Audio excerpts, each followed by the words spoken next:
episode of Full Funnel B2B Marketing Podcast. Today we have episode number 97. So we are closely moving with Vlad to the milestone. We are just 3 episodes away of the episode number 100. Today we promised you guys to share our framework how to launch a demand generation program at a B2B company that sells high ACV product, has long and complex sales cycle. And the reason why we decided to talk about this, we published, both me and Vlad, our opinions on how we see how the B2B demand generation should be launched. It resonated with many folks. There were lots of questions, so we saw that it makes sense to structure it and present it live to you. We're going to answer all of your questions and share this step-by-step framework. We believe it makes sense to leverage, to introduce it at your organization, because the truth is that demand generation became a buzzword. Lots of people are talking it, but actually rarely you'll see you see some examples, some case studies, but lots of folks are still wondering, okay, that totally makes sense to me, but how am I going to sell it in-house? How am I going to share it with my executives and get their support? First of all, thanks a lot for joining us. As always, you are very welcome to ask your questions. You can ask your question live, raise your hand or DM me, or type your questions in a Zoom chat. Lots of you submitted questions. When sign up for the session, we'll definitely cover all of them. Before we'll start, quick question: where you guys are joining us from? Type your city in the Zoom chat. I'm calling from Split, Croatia. Vlad calling from Valencia, right? Wow, we have Martin joins us again. Boston, Vienna, hey, sorry. Rustin. Emily, Canada. Mikhail, Sweden. Claire, London. Rustin, Boston. Emily, Canada. Nice. Nigeria. Yost, Wow. Belgium. Aida, Slovenia. My neighbors. Joanna, Targo, Murosh, Romania. Wow, all the way Mole, from India. Vancouver. Usman, Nigeria. Nice. Nice. So we have some, Cairo, Egypt, Omnia, Vancouver. Nice. So finally we are able to satisfy almost all time zones. Maybe Aussie people might be a little bit dissatisfied, but it is what it is. I hope some of them will listen to the recording. Anyhow, let's move forward because we have lots of cover. As a part of our framework, we are going to share the 10 steps we believe you need to take. And let's start with the first one, Vlad. If you don't mind, let's move to that section and let's share with the folks the first step. Absolutely. Hey, everyone. Thanks a lot for joining us. And let's dive into the 10-step framework. And the first step is, a big part of the strategy, demand generation strategy is all about positioning. And what I mean about positioning is really very simple here. Who is your audience? Who do you want to be known by? Because at the end, demand generation is all about creating awareness and generating demand with people who need your product, right? And obviously, you want to have a real clarity on who your ICP is, ideal customer profile. You want to be very clear who you want to reach. And I think it's also important when you're working with your internal teams, because at the end, the goal of demand generation is to generate demand that will lead into inbound opportunities and sales, pipeline and sales. It's also really important to align with your sales team, with your executive team on the target segments and the ideal customer profile, who are the specific type of companies that you're targeting. Especially with high ACV, you don't need a lot of clients, but you need the right clients. And then if you're talking about demand generation, part of it is, of course, figuring out what your unique value proposition is for this target audience, for this ICP, but also what do you want to be known for? What do you want to be recognized for, right? And I'd like to ask you in the chat just to break the ice a little bit and also to get to know you. If you are here, I'm assuming that you want or are running a demand generation program, can you try to say in one sentence, who do you want to be known by and what do you want to be known for? For us, for example, we want to be known by B2B tech companies with long and complex sales cycles, companies with, deals, 5 and 6 figure deals size, annual deal size. And we want to be known for full funnel account-based marketing and demand generation, and helping our clients, helping basically the ICP that I just mentioned get better ROI on their marketing and generate opportunities with at least 20% of their target accounts. So share in the chat, if you will, what do you want to be known for and by whom? And I think another point here, just to add on top of that, because at the end, demand generation is you're going to be creating and sharing content on the target channels, co-creating perhaps, but essentially it's also important to create a content that stands out. And one of the ways to do that is also to have a unique point of view, or a point of view which is, let's say, pretty unique in your industry. So do share it in the chat while you're thinking about it. I'd like to give the mic back to Andrei and talk about the next step. Yeah, so again, just 1 minute exercise, share with us your positioning and how you would like to be known on your target market. And while you guys are sharing, the second step is that we take is the customer research. Probably you have heard a lot about this from different conversations happening on LinkedIn. Lots of people are talking about the customer research and the importance of it. So the only question probably you might have is that how to incorporate customer research and how to leverage these insights, right? Because it's not enough just to, I know. Let me ask you guys a question. Type plus if you have seen lots of posts saying, talk to your customers. Just talk to your customers, that's enough. Type plus if you have seen these posts. Type minus that if you have never seen this. Yeah, I believe lots of you have seen it. So the problem with this advice, right, is what kind of questions are you going to ask? And the second one, that it's kind of biased. Even if you ask your customers just only about like the customer journey, or why did they select your product, you still won't get the full picture of their buying process, but you'll get part of it. And that's why it's really important, right? At the same time, when we do the customer research, we try to leverage, we try to look at it from several angles. Customer interviews obviously is one of them.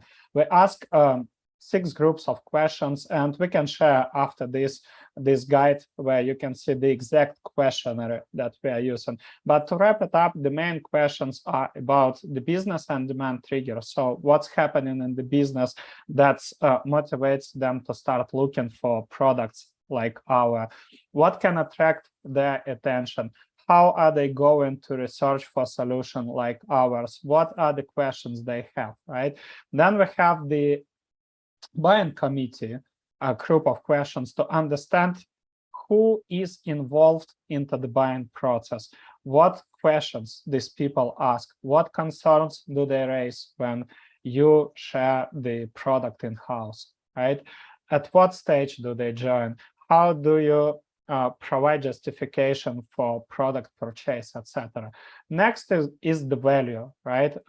This is what all about what is the value they're getting from the product, why they see it's different from the competition, how do they think this product, your product, is differentiated, etc.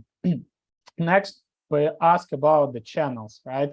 So we asked about the business triggers. Now we ask about the channels. And the channels, one of the, let's say, incorrect questions you can ask is just asking, hey, so what channel did you use to discover our product? Then you never get a full picture. To get a full picture, ask several channels. Where are you going if you want to get a professional education, right? If you want to get industry insights, if you want to get like professional informations, what communities, platforms, websites, newsletters do you check? Whom do you follow? If you are if you are leveraging any social, share with us what social do you use and who do you follow and why, right? So you can get tons of insights and then check these people and understand what the content these people are sharing, with what content these people engage, etc. You'll get lots of practical insights, right? Next one is looking at digital traces. There are lots of conversations about self-reporting versus digital attribution, but we believe it's not one against another. It's a blended model. You need to look at all of the traces that you can find. And the more touch points you'll be able to discover, the better decisions you can make, right? So that's why I mentioned you can find what people, with what content do these people engage, right? What topic resonates with them? What questions do they ask in the comments to the posts of thought leaders? Even today, right? If what kind of an events your target audience attends, let's pretend that you are selling to B2B marketers, and today we run this live podcast. B2B marketers are signing up. What are the questions that people ask in the chat? You can collect tons of insights. And based on these insights, we create a kind of map of informational needs. This is the document that we coined this term with Vladimir together. This is a document that gives you an understanding of different topic clusters and specific questions your target audience is genuinely interested in. Because ultimately, if we want to attract their attention, right, we need to apply we need to produce the content that is interested to them. That's the point. And finally, if we do this research, we know that aside from directly marketing to our ICPs, we need to leverage borrowed audience. And this is how we can engage with the communities, right? This is where we can collaborate with them in terms of content distribution or co-marketing, thought leaders whom your target audience already follows, right? So we can attract additional attention or somehow again do the content collaboration and different partners. So these are the most important parts. We believe these are the fundamentals of a successful demand generation strategy. Let's move to the next step. All right. So before actually starting with the demand generation and generating more interests and opportunities in your product, for your product, I think it's actually really important to remove friction from the buying experience. And what I mean by that is that, to use the metaphor, instead of pouring more water into a leaky bucket, you first want to plug the leaks before pouring the water so that you get a better ROI, essentially, right? And I wanted to just share with you, well, actually, I'm sure that you have a lot of pet peeves and things that frustrate you as a buyer if you ever try to buy a complex B2B solution, acquire software. I'm sure you have, seen some of these annoying practices or, mistakes that companies make. And I will just start you off and share a couple of mine. And I'd really like to hear yours because, I mean, we could list, I'm sure, if we sit around the table, 50 different friction points. But one of the things that really annoys me is when the companies try to hide the price, and they work really hard at hiding the price. They don't put it on the pricing page. You don't even get it in the first call. So you have that call, which is supposed to be a demo call and where you will supposed to learn about the product. But then this is actually just a quote unquote qualification call where a junior SDR is asking you questions from the list and then saying, yes, you qualify, no, you don't qualify. And I, by the way, cannot tell you the price yet because, this is something that depends on your use case, blah, blah, blah. Essentially, they push it to an account executive or maybe the disqualifier, which is really funny because, as a consulting company, we work with large clients who sometimes want to acquire a specific piece of software. And, we had situations where we were asking for our clients. And of course, we help even our partner software companies. Sometimes, we talk about their products and promote their products, but we were disqualified. So that's like the problem of this kind of an approach. And then if you're qualified and you go to an account executive, it happened to me once that they forced me to speak to 4 different account executives because we wanted to help our customers be present in different regions. So I had to speak to an account executive from each region. And by the way, you think they noted the answers to the questions that they asked me in the first call? Unfortunately, they didn't. So I had to repeat a lot of this other stuff. And by the way, what happened at the end, because we couldn't see and test the product beforehand, after all these hoops that we had to jump through, we figured out the product wasn't as good as they promoted it to be on the website. And we ended up not promoting it. We ended up promoting a product from another customer. So please share in the chat friction points, wanting to engage with potential customers too early in the nurturing process. I would love to give you just one, what you have shared. It's just a brilliant example of what's happening.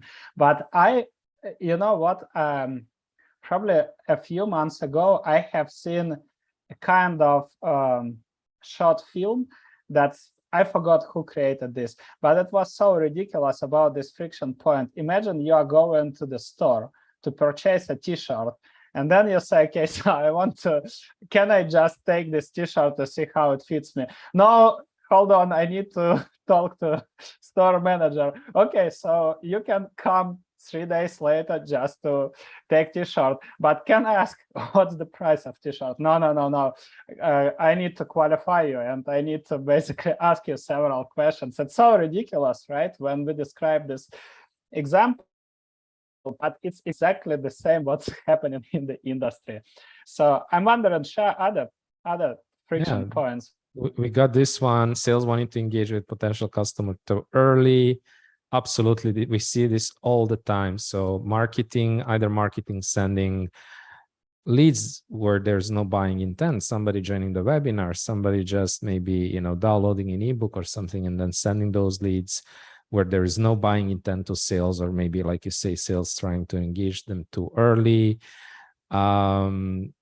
Frictions about criteria to define an MQL, later the leads that get rejected by sales. Yeah, it's a little bit about what we were saying. Or just like a bad, unnecessary handoff, or not a good agreed handoff, or the handoff that happens between different people or departments without having the context or information. Sales, uneducated sales, like sales not being able to answer questions about the product, not really being expert in the product. Unfortunately, we see that also with some of the companies that we work with, that sometimes sales doesn't know enough about the product, which makes it so much harder to sell. Omnea is mentioning that video that Andrei was narrating, video by Walnut. So if you want to look at it, it's very funny. I saw it.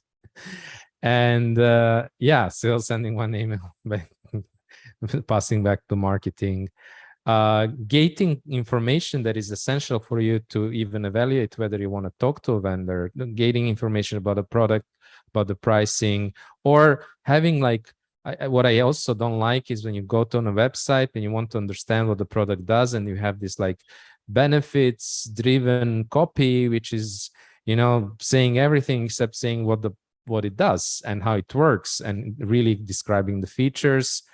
Full of modern slang, right? So just competitive intelligence, get access to the modern insights, automate everything, boom, boom, boom, boom. But then you just start questioning, but what exactly this product does? If you want to see it, you need to book a demo call. Otherwise, no chance. And then you go to book a demo call, and instead of having a calendar, you actually say, one of our specialists will contact you, and then you have to wait. And of course, while waiting, you're checking out other products, and companies who are doing that are going to lose out sooner or later. All right, it depends on the industry. Like even the taxi industry couldn't hold up their bad customer experience for long before somebody came who disrupted that. So fixing this, so I think you get also the point. It really is about the buyer experience. You want to help the buyers have a smooth and frictionless experience. What does that mean? It means being able to find answers to the questions that they have at that stage quickly and easily, right? They are buyers, they don't have the time, they have a full-time job, and buying is just on top of everything else that they are doing. And it's very frustrating. A lot of content is superficial. You don't really get the point. So you're spending a lot of time, you're frustrating. And so the easier and the faster you can help your buyers get that information, the better your overall results will be. So this is something, again, you want to do before starting. I mean, you want to fix your friction points as much as possible, obviously, and it's an ongoing process, but as much as possible before starting to invest much more on the top and generating demand, because otherwise you're going to generate a lot of demand that you're going to waste. So, Andre, you want to go for the number 4? Yeah, absolutely. So these were the fundamentals, obviously, right? Next, let's move to the next section. And the next section is the demand capture.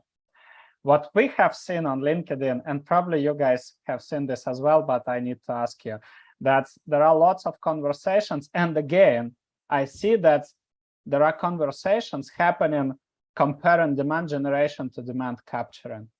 But I don't see, it's not one against another. These are just the different stages, right? You need to create the demand and you need to capture the demand as well.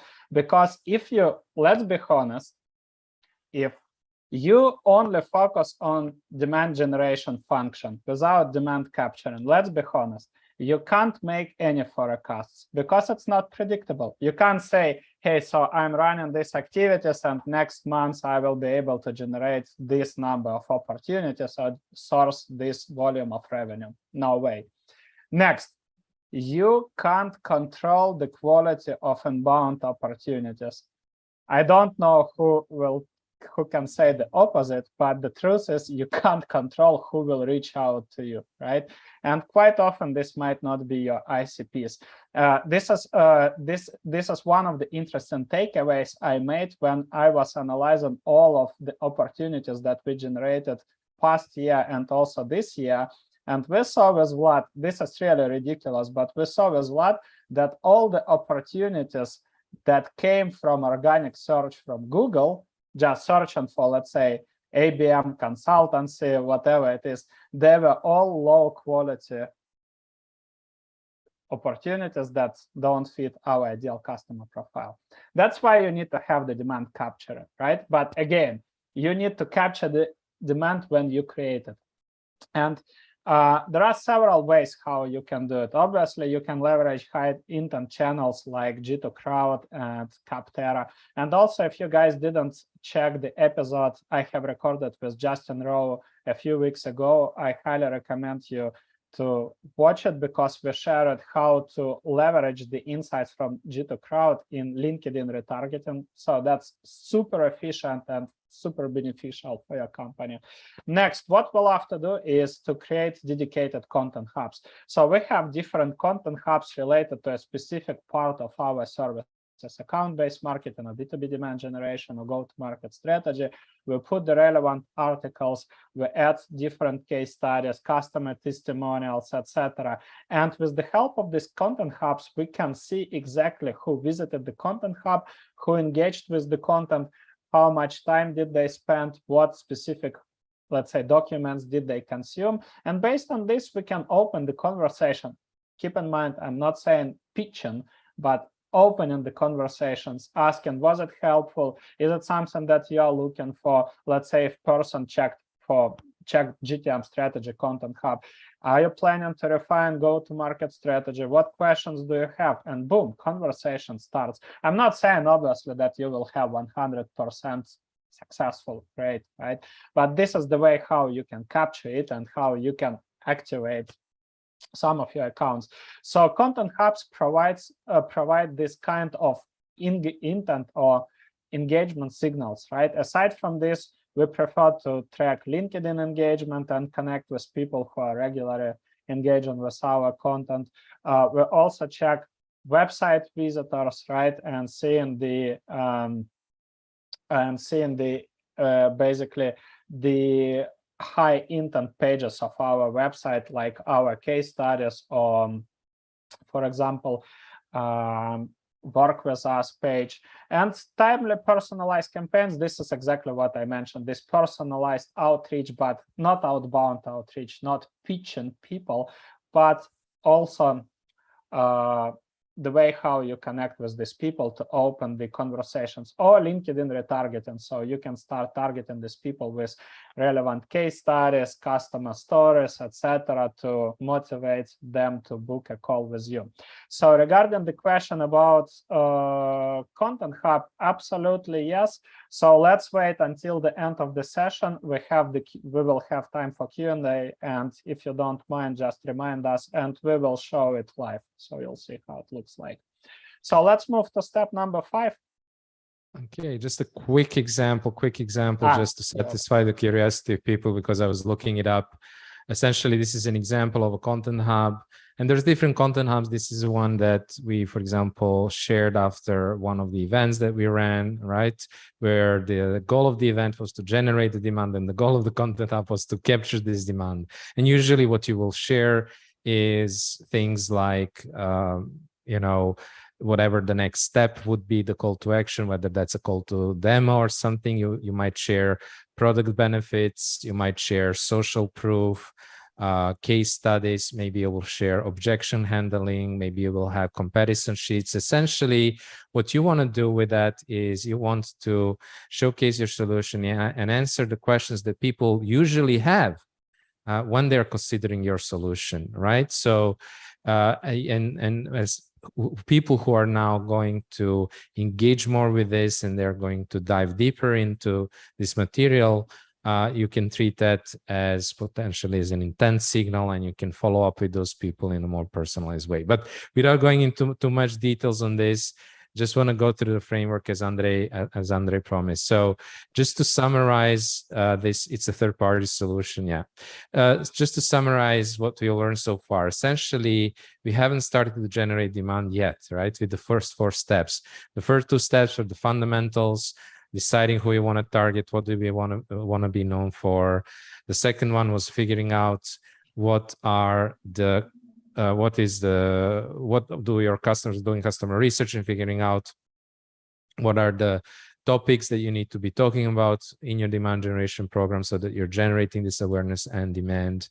And then we had to do some homework before we started. We need to make sure that we are not wasting the demand, that we are capturing it, and that we are not wasting it with friction points. Okay, so now in the next step, we want to take what we have learned in that research and start basically creating a plan. And the first part of the plan, there's 2, let's say, big part. There are several parts of the plan, but the first one is to define the activities and the channels. So in order for us to be able to influence the buyers, to create the awareness and to drive the demand for our product, we need to be active on specific channels where our buyers are, and we need to be able to run some activities there so that we are getting their attention. And so what I've shared here today is just one example, and it is our own example of the activities specifically for awareness creation and demand. There are other activities that we do, but let's say these are the main ones. And I just wanted to show you as well, because very often, there is this confusion between the fact that the buying process is complex and that people may go through different steps. There are different buyers involved. They may go back and forward. They may check various different resources, etc. And so what some of the marketers then think, well, does that mean that I have to have this like complex funnel that is somehow modeling this buying process? No, you don't necessarily have to have that. What you need to do is you need to have a kind of a calendar of regular marketing activities where you're communicating, where you're educating your buyers. And this is how our calendar looks like. We break it down into daily activities, every working day, that is to say, We are educating and engaging buyers on social. Andre is doing Twitter and LinkedIn. I'm just doing the LinkedIn. We have also our page, fullfunnel.io page on LinkedIn, where we are communicating. So that's a daily communication. We make sure that people do not forget us, right? And so we do several things. It's not just about sharing content. And when we're talking about sharing content, what's really important to understand is two things. First, remember how Andre was talking about customer research? You want to be talking about things that your customer care about, right? So that's why customer is answering their questions, addressing their objections, right? So this is the kind of content you want to be creating. Second, it's not about dropping, like a lot of companies, unfortunately, go on LinkedIn and they just drop a link to their article, or they just actually, share some company news, right?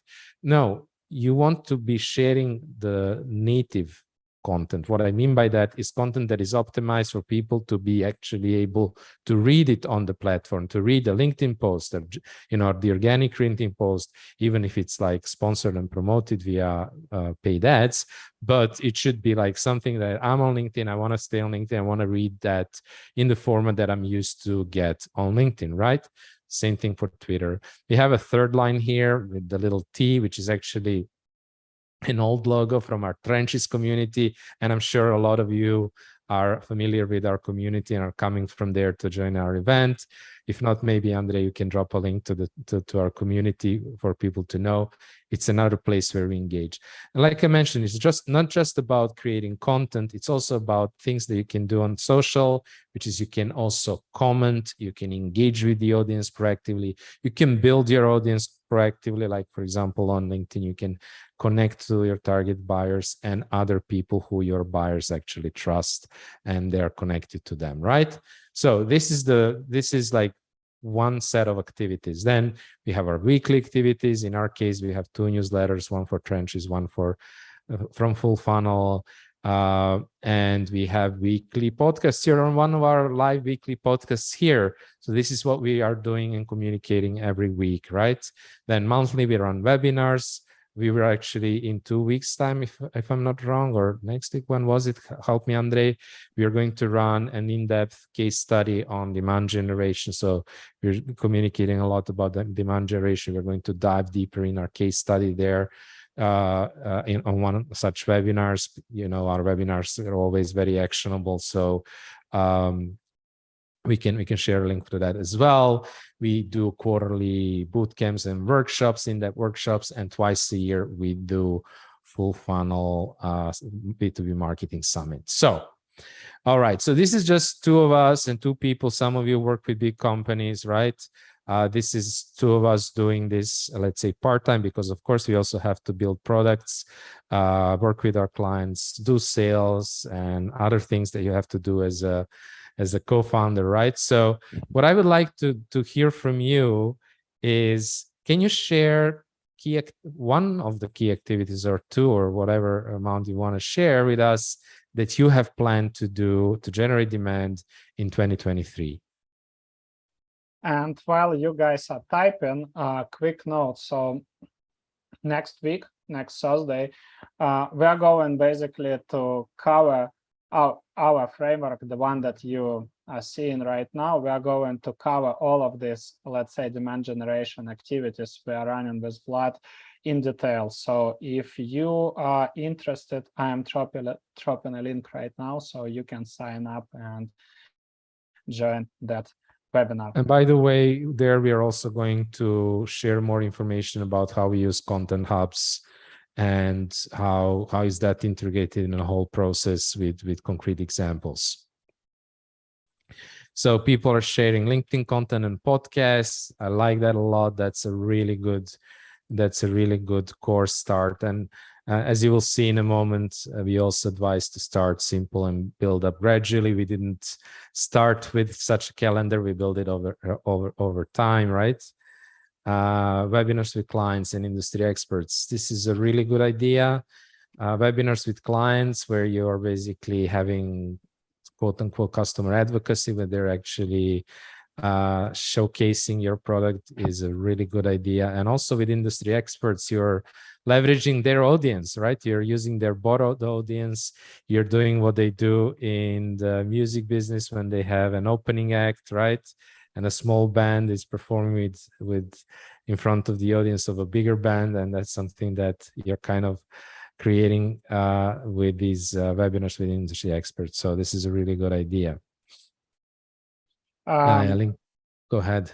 Yeah, I just wanted to say that, guys, you shared brilliant activities. And one of the points, just to summarize everything that we wanted to say here, sometimes B2B marketers think that they need 50 different tactics to grow the business. But from our experience, it's just all about 80-20. We always love to share it. Figure out the activities that source the revenue, that drive the revenue, and just excel at these activities. Obviously, you need to experiment, but leave 20% of your time and 20% of your budget and resources to experimentation, while spending 80% of your time and efforts on activities that drive revenue and really excel at them. You don't need 50 tactics. You need just a few that drive more revenue. So create examples. Let's move forward just to make sure that we'll finish everything on time. Prioritize content. Obviously, as we said, right, you have different stages of full funnel. And these different stages, they start from creating awareness to actually identifying expansion and upselling opportunities. Basically, this is what full funnel marketing stands for. First, create awareness, then generate the demand, then actually activate and capture that demand, right? Then make sure that your customers are successful with your product, they're getting the results. And finally, identify the opportunities to document the use cases or case studies and identifying the upgrading opportunities. So demand gen, as you can see, it's not only about promoting the content on social, right? You need to have different types of content. And your goal is, before launching demand generation, is looking holistically at your marketing and sales processes.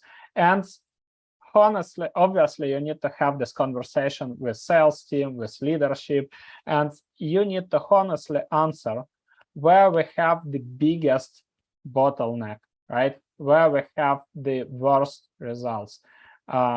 You can listen to the sales calls, maybe just because your brand is not aware enough, so you have a high CPA, right, or low reply rates to outreach, whatever. So maybe your brand is often compared to other vendors or other alternatives, and that's why you are losing the deals. Or maybe you have a great top of the funnel activities, but then at some point you just lose the deals when after the discovery call. So your champion says, hey, I need to discuss this in-house, right? And then you just can't close the deal. Another example, if let's say you are successful at these stages, but then your customers are using your product and they are not willing to join the customer interviews, they don't want to give you recommendations, they don't want to share case studies, etc. So maybe this is the point where you need to focus on. You need to have this honest conversation and define what are the areas you need to focus on the first, because if you are not a big team, if you don't have lots of resources, you can't create everything at the same time. Let's be honest, right? So start with the prioritization. All of you know lots of these ideas. You mentioned newsletters, podcasts, thought leadership, organic thought leadership, blog posts, video content, communities, case studies, etc. Obviously, you can. All of this makes sense, but start with prioritization. That's the most important part. Before we'll move forward, quick question to you. How do you like this episode so far? Helpful, useful, insightful? Just give us a quick feedback. You can put emoji in the chat or plus, thumbs up. whatever, just to understand. Or minus for that matter. Yeah. And thank you very much. if you like it, I'm dropping the link to our Spotify channel. Thanks a lot, guys, thanks a lot for this feedback. Appreciate it a lot. I just dropped the link. Let me again drop it. So you can subscribe to our Spotify channel. And if you don't mind, give us 5 stars. This is like blatant self-promotion or ask, but anyhow, thank you so much for the feedback. So you won't miss the future episodes, and definitely you can catch up with the past episodes that I have already mentioned. So let's move to the step number 7. All right, so this is a simple, oh no, that's not a simple one. No, I'm joking. It's not a simple one.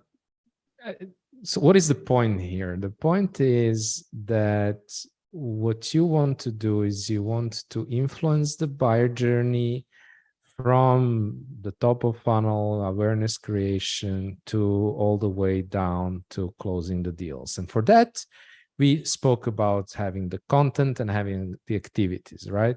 But if you're creating a plan and you want this plan to actually be executed, you need to make sure, of course, to map out, first to align everybody who is involved in your revenue teams, and that by that I mean including part of the sales. I mean including part of, for example, customer success team or account management team, depending how you're organized. Probably you might have both of them, right? And basically align them on the exact goals of your campaign, but also, okay, what are going to be the main activities and the channels and the content that we are using at each stage, right? So that everybody knows what they can use, what is happening before, and what is expected of them, so that the responsibilities are very clear. And this is just one example that we shared here about, looking at the buyer journey and the different steps that people usually go through, and saying exactly how we are going to influence it. For example, on top of funnel, maybe there is some SEO, social media communities, and then, okay, who is in charge of that? Well, maybe we want to have an SDR also on social media, for example, on LinkedIn. They should have a very clear responsibility. Maybe they will get support from their content team. You see here, content for creation of content, but they will be engaging the buyers. Demand gen team, obviously here working, maybe amplifying the messages also with paid promotion, etc.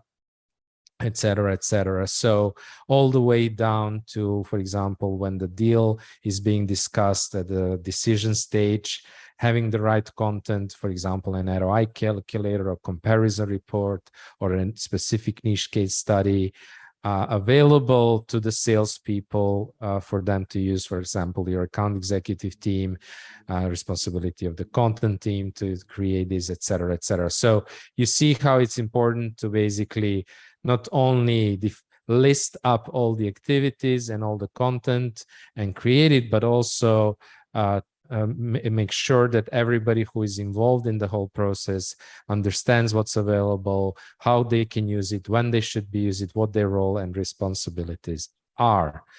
So this is an example of how you can put it all together.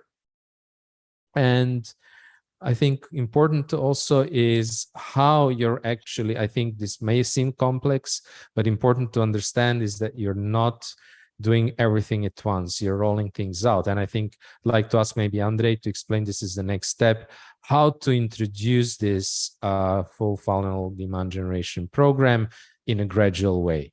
Yeah, absolutely. So we have these 3 stages. And as I said, you can't jump in and say, hey, let's do all of this.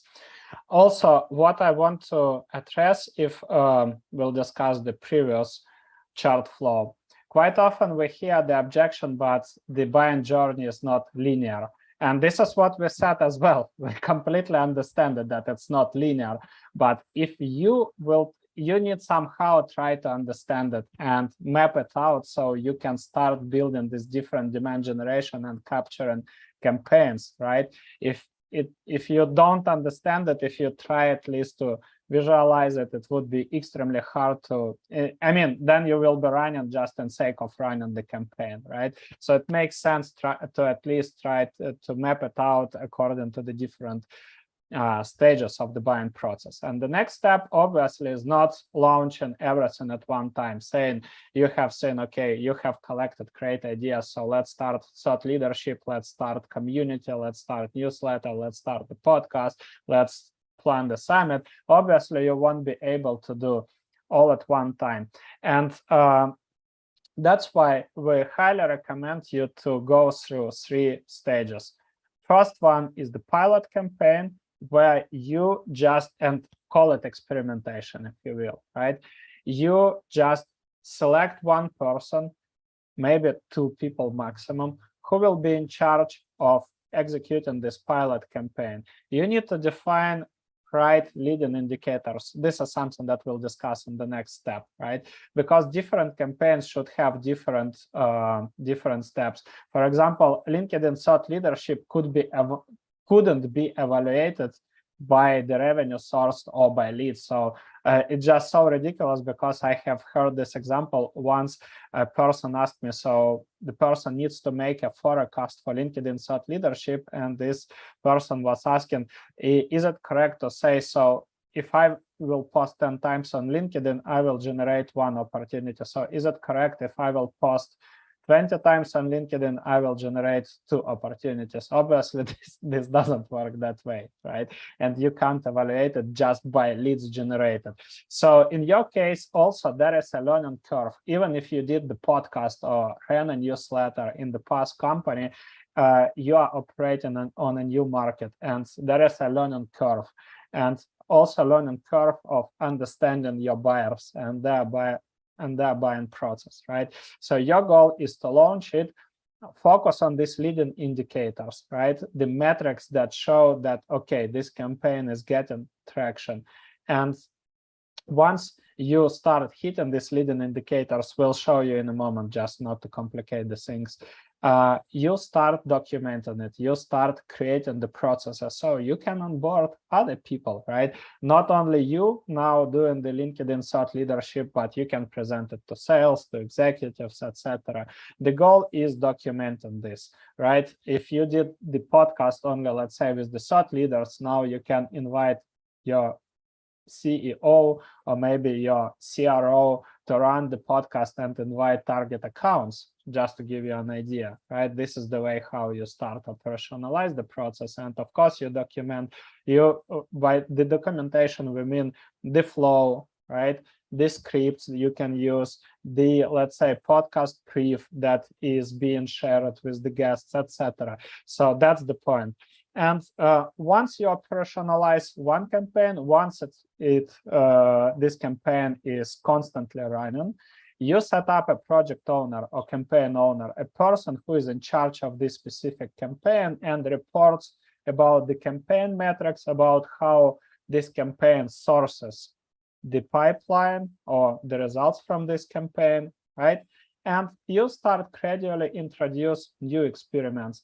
This is so important because at the step number 10, when we present build your demand generation team, we say, don't hire for non-existent process. You need to hire people to start maintain the existing process, and that's the part. So this is the way how we are going through all the campaigns.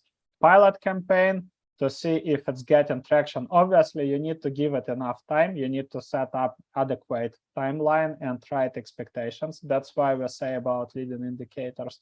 Once you get the traction, you start operationalizing it and setting up campaign owner and start introducing new campaigns. Don't do all the things at once, otherwise, especially if you don't have experience and you don't have enough resources, otherwise it will fail because of impatience, because of lack of motivation, because of lack of trust. It just happens always. Let's move to the next one. All right, so the next one is about reporting, and I will guide you a little bit through this report.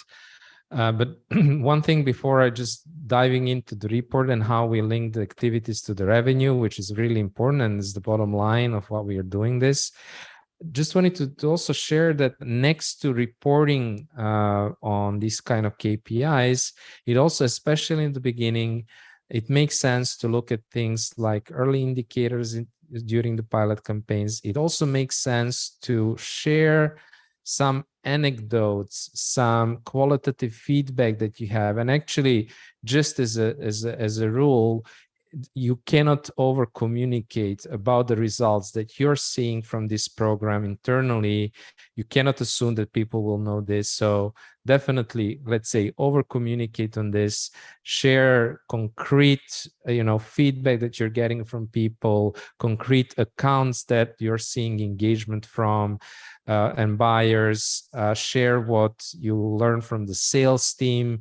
If the sales team is mentioning some of your demand generation activities. So just to give you that as an addition to the reporting, which is of course how you want to measure the success of this program on the long term. Now, the first thing that you want to do about reporting is to integrate the demand gen into the revenue report. And let's not get into a lot of discussion about whether you should be generating MQLs or not. No MQLs, that's a completely different discussion. It's really outside of the scope here. But essentially, the MQL itself is not really a problem. The problem is if you treat an MQL as a sales-ready lead and send it directly to sales. But MQLs have their role, of course, in the progress, and you can track that as also the results of the, let's say, the early indicators, and use the MQLs as an input for your ABN campaigns, et cetera, et cetera. But like I said, let's focus on the report. What you want to do essentially is you want to break down all the contributing metric, all the metrics that contribute to the revenue.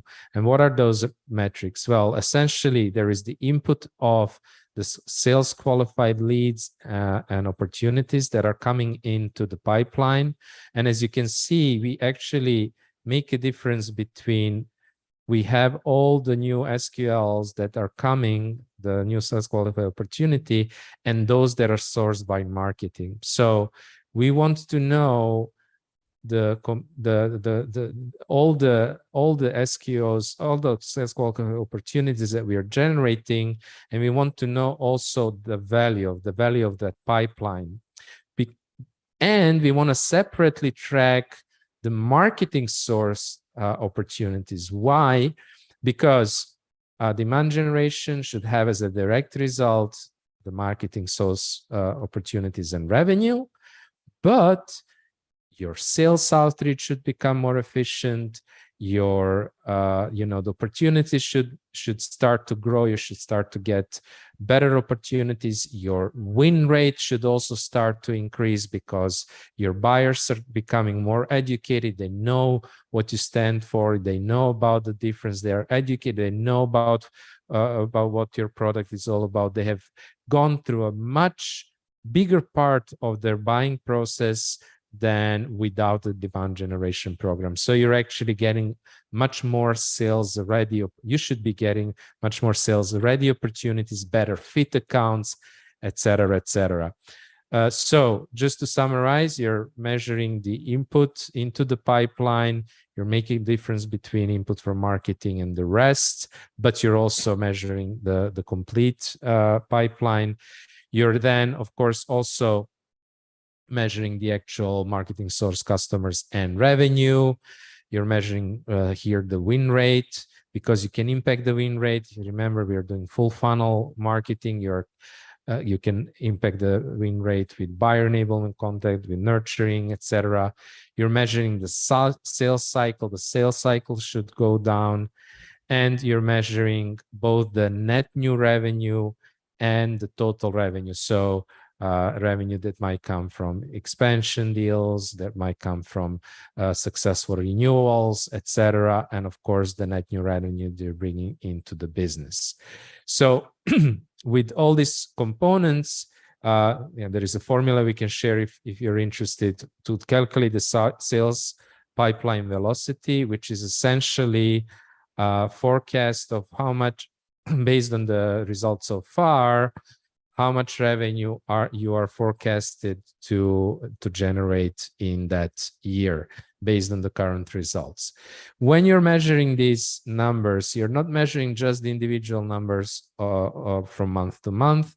You're also going to look at trends. You're interested, for example, because you won't be able to attribute each and every activity or a deal or a lead to individual activities. You also want to look at trends. For example, I was mentioning the win rate. Are we getting a better win rate? Are we getting larger ACV customers, better fit customers? Are we getting shorter sales cycle? But these are things that will take time, so that's why you need to kind of look at the trends and correlate with what you were doing. So I know that we are on the point 9, but maybe Andre, you can help me with presenting the other key metrics that we should be tracking. Yeah, I just want to touch one really important point, because I saw this question among the community submitted questions. So there was a question about lead scoring or engagement. And this is exactly what we mean by MQLs. Just to make it clear, we don't mean by MQLs the contacts who sign up for the webinar or, for example, for this podcast, right? We'll never call you guys the MQLs for fullfunnel.io.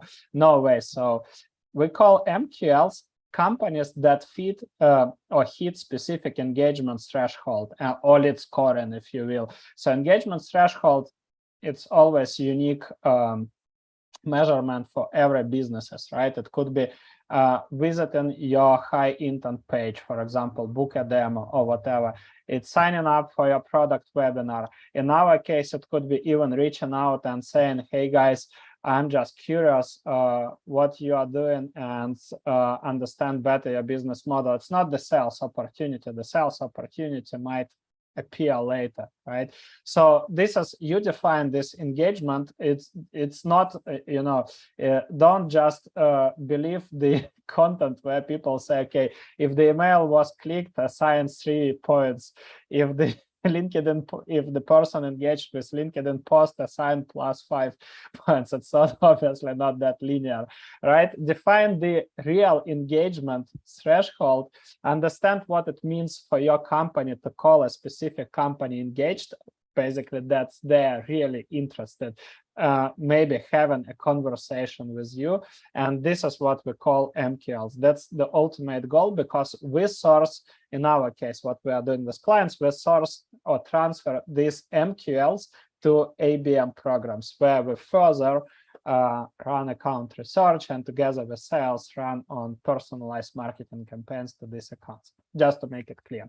Let's move to the last points and make sure that we'll cover Q&As, because we already spent 60 minutes. So the next one, what I told you guys, right? Every campaign, especially if you, let's say, you do the awareness campaign, podcast, or thought leadership, you can't measure it the same way like you will be measuring retargeting campaign, for example, or outbound outreach, right?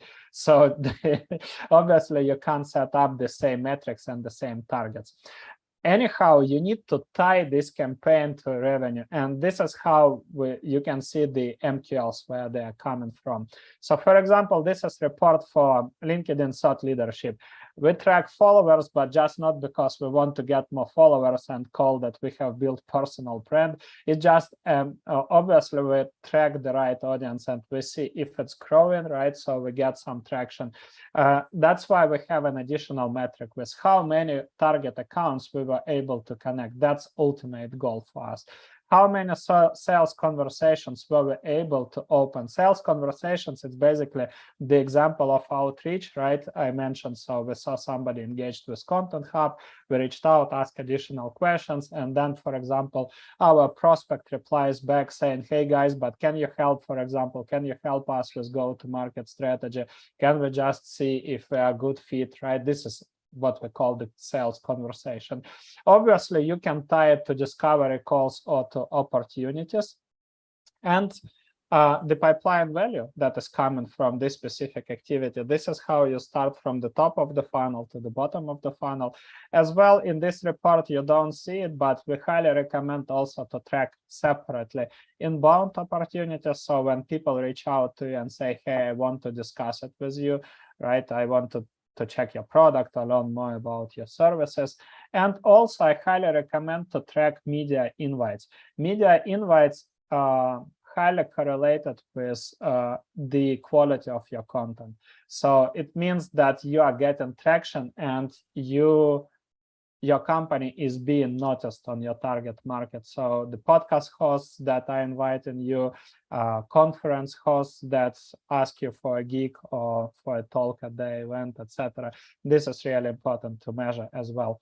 So finally, let's move to the final part, because there was a question about how to measure it and how to tie it, dark social, all of the stuff. So as I said in the beginning, we don't believe in, let's say, in one way of measurement against another. We believe in the blended tracking, which means that we track three sources. Number one, obviously, we also have this on our website. How did you hear about us? But let's say if people reply, and we also have this online search. Did this happen? And how can we, what we are supposed to do with this information, right? It's not that efficient. That's why we also look at digital analytics, try to identify the different, let's say, engagement we had with this company, and we use obviously Google Analytics or Plausible in our case, and we look also at Albacross to track the engagement with this account. We look at our email software to see if this person is signed up to our newsletter, right? So all of the things with what content this person engaged, if we are connected on LinkedIn. And finally, we have customer interviews. This is the most important. So we also ask, I have already described you this question, so we won't waste more time on it. And once you combine the insights from three sources, you can for sure attribute it the right way to specific activities and see what works and what doesn't, right? That's our point. The more touch points you'll be able to collect, the more insights you'll be able to collect, the better decisions you will make and the better attribution model you will have. So we have the last step, Vlad. Let's quickly cover it and then go to Absolutely. Q&A. I think you already spoke about it as well, and there were some questions about it. And essentially, once you have run your pilots and have figured out a channel and an approach, right? The activities for demand generation, you will start to hire people as you want to scale this. So one of the most important points here is that you don't want to hire for a process that doesn't exist. It's really hard. I mean, it depends. Like if you're really just starting a function, maybe your first employee will be in charge of figuring out the strategy and running the pilots. But essentially, for the next hires, you want to bring people to either maintain and scale those processes that have been already proven and defined, or to really refine them and improve them if they're a specialist in a specific, channel or an approach, right? And we always like to say that it's important to leave the room for experimentation, but the way that we always recommend to do this is to focus 80% of your resources on proven channels, proven techniques, proven approaches, and experiment with the 20%. So I see that we have Yash raising hands. We also have collected some questions, but with this, we kind of wrap up the part about the framework. Yash, did you unmute him? Please go ahead, ask your question. Yeah. Hi, Vlad, and hi, Andre. Thank you so much for the podcast. It was really useful. I kind of attended one of your previous podcasts on ABM, and I had a question regarding that. So do you mind if I ask on that topic? Well, go ahead. Yeah. So the question is regarding the ABM warm up. You mentioned one of the tactics that could be used is to approach, like if there's a new company which does not have customers, if there's a SaaS company that does not have existing customers, you can reach out to prospects saying that you would want to do market research regarding their problems and how do they perceive that situation. So I wanted to understand that when you're reaching out to these people, these senior folks, is there something in return that you would want to give to them against this market research activity? And will this market research activity be like filling up a questionnaire or getting on a call and giving 10 to 15 minutes for the questions? I would quickly reply to this. I would tell you that the warm-up, not only the warm-up part, but the success of ABM campaign is highly related to the quality of the list that you are building. And what we would do with Vlad is, in most cases, we rely on these different intent sources. So we want to involve companies that are already aware of our company. So you'll have much better reply rates comparing reaching out to cold accounts. What are the chances? Let's say you want to reach out to big enterprises. Doesn't matter really what vertical you're going to cover. You have no name brand. I mean, basically, let's pretend nobody knows about your company, right? Mm-hmm. And you try to reach out to like senior leadership saying, hey, I want to interview you for my research. What are the chances that they will reply? They're really miserable, right? So the point is, I would highly recommend, so if you don't have enough engaged accounts, right, first of all, start with demand generation. Don't do account-based marketing right from the bat. It's not like, it's not like a substitute for demand generation, and it's not like a magic pill to solve all marketing problems. ABM works, but ABM works in a cohesive model with a demand generation. So I would highly recommend you, first of all, to invest some time and money and resources into creating demand and awareness on target market, define the pool of engaged accounts, and then start activating them with account-based marketing. In this case, coming back to market research, if you are reaching out to companies that are already aware of you, there is nothing that you need to say, promise that you will give something back, no incentives, nothing. You just share the research kit, you explain why you are doing this, how are you going to use this information, how are you going to promote this research, and also explain that you are doing this for the vertical, right? For the industry, you're going to share it with everybody. And that's the unique value. And because people know, at least know you, you can expect higher reply rates than just reaching out to the cold audience. I just want to make it really clear. Sure. Thanks, Andre. You're welcome. Vlad, I added to the last slide several questions that came from our community. Maybe pick up something that we didn't cover, or if you close. Absolutely, no. Absolutely, I was looking at the questions, and just want to make sure that if people who are still live with us have a question, because some people had to log off on the hour. Please do raise the question. Meanwhile, we are going to look through the questions that we got and respond to that, right? So there was a question about lead scoring, right? And I think Andre addressed part of this question. And first of all, I mean, you can score your accounts on different dimensions. The first dimension is the fit with the ICP, right?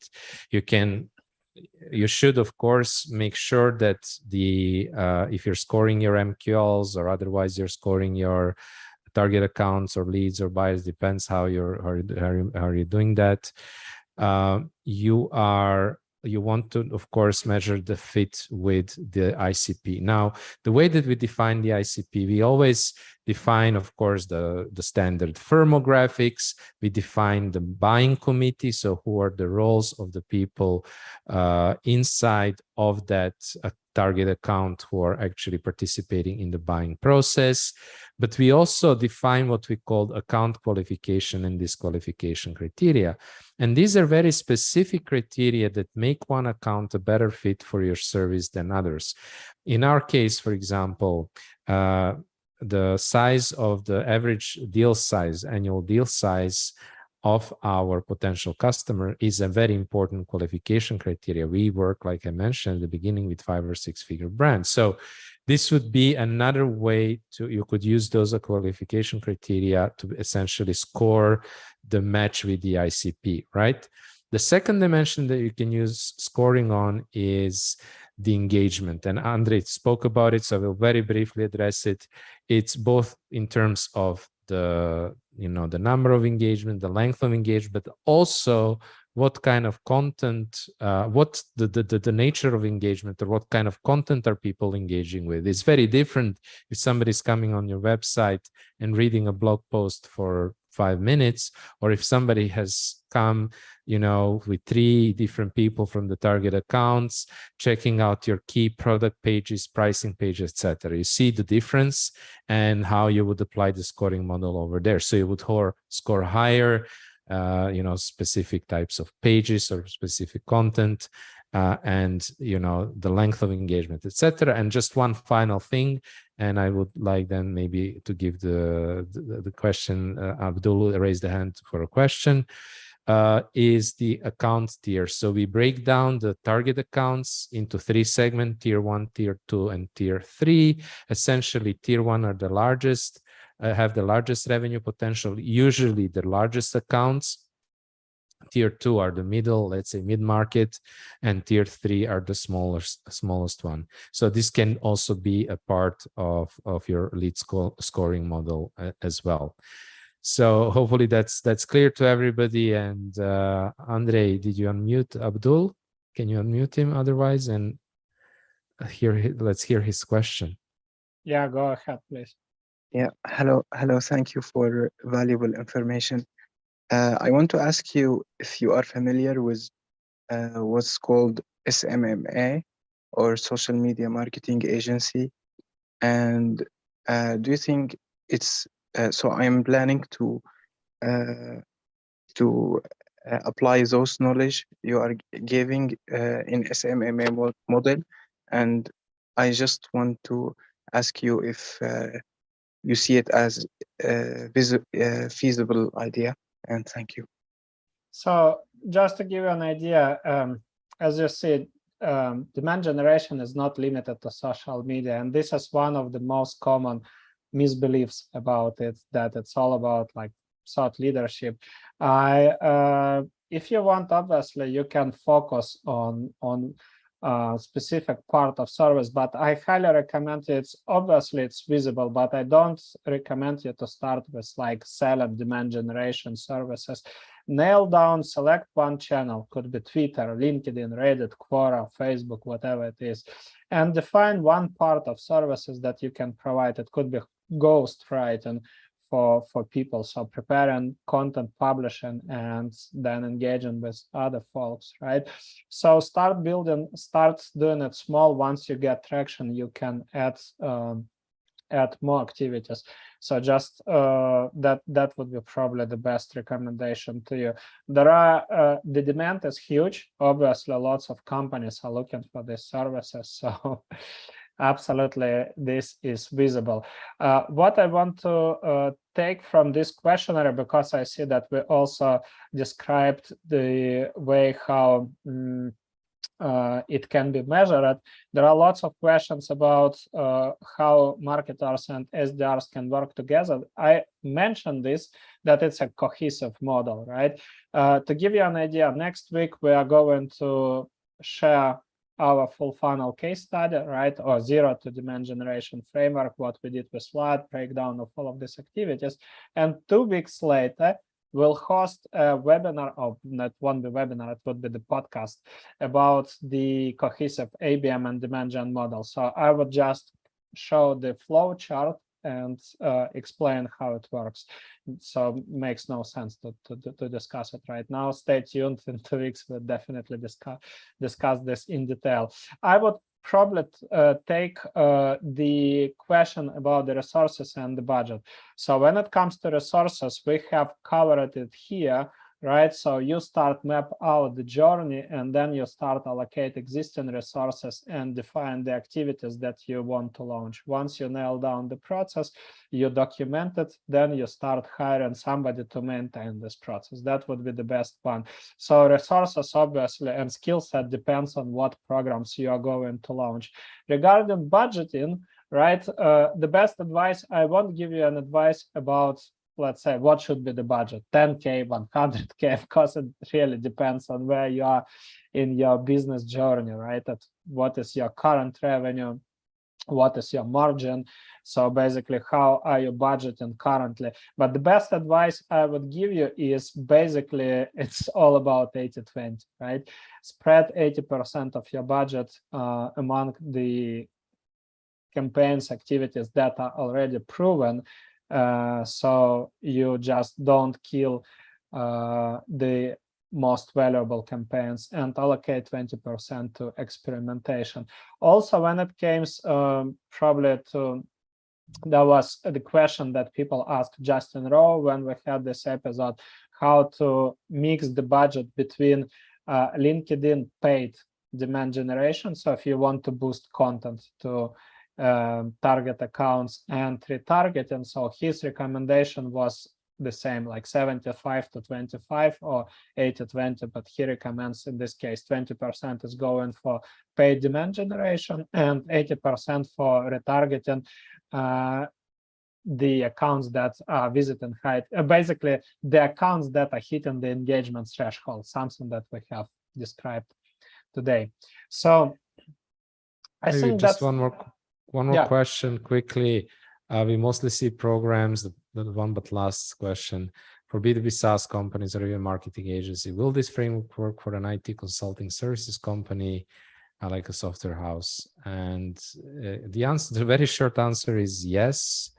But the only way that this can work, of course, is if you're able to educate your buyers about very specific problems and pains. The big problem that a lot of software houses, as you call them, or IT service agencies have is that they are very broadly positioned. So they will program or develop anything that you need for any type of customer. If this is the positioning, it's going to be extremely difficult for you to generate any demand for your services. It's a very commoditized service. There's so many, everybody who has a founder, co-founder, or any kind of title like that knows they're getting messages on LinkedIn every day and their email every day. Of people offering these services. So it's a very commoditized market. And the only way for you to differentiate, stand out, and actually generate high value clients is to niche down. And there was somebody also today who was asking about this. We had a chat while Andre was presenting. You want to niche down both on the target industries and on the expertise that you're providing. So whether it's technology that you're working on, or even like a specific, things that you're doing, whether it's, I don't know, you're doing implementation, you're for example, improving quality control of the manufacturing companies using, I don't know, visual recognition technology or software or something like that. It's a very niche positioning.